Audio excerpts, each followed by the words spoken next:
Hello everyone, magandang oras sa ating lahat. Welcome to my videos. Maraming salamat sa panonood at lalo na sa mga nag-subscribe. Thank you guys. At kung bago ka pa lang dito sa aking videos, huwag kalimutan mag-like and subscribe para updated ka sa aking mga bagong upload na mga videos tungkol sa mga barya.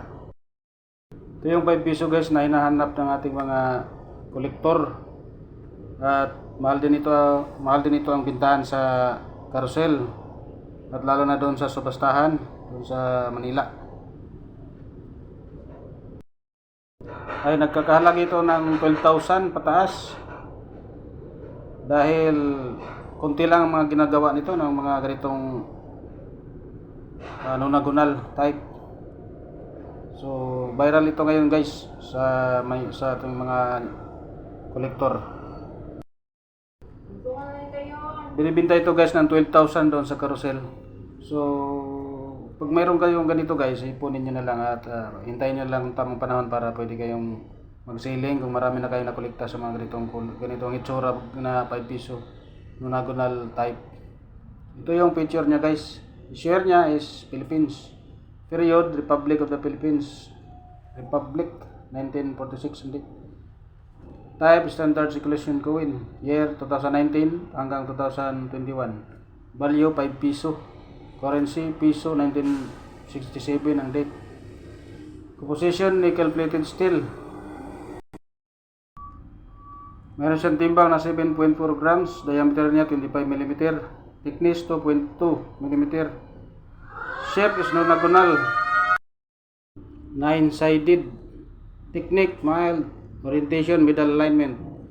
Number N, number 187351. Reference number KM number 312. New Generation Series. Ito yung obverse niya guys. Bust of Andres Bonifacio facing front, right at left. Denomination at right.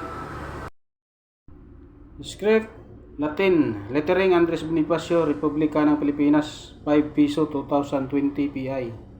Yan translation, Republic of the Philippines.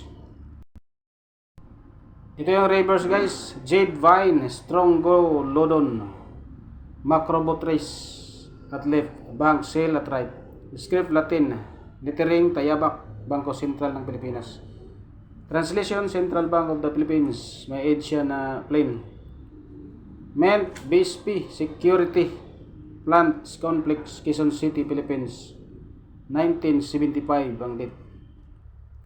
Comment, in September 2019, Benjamin Jokno, the current BSP governor, announced that due to the confusion between the 5 piso coin and 1 piso coin, a new 5 piso coin will be released in December 2019, probably with a scallop edge.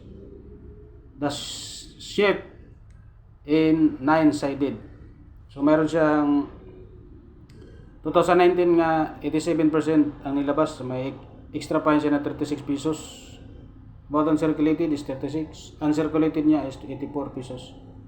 Ang 2020 naman is 26%. About uncirculated is 5.50 centavos.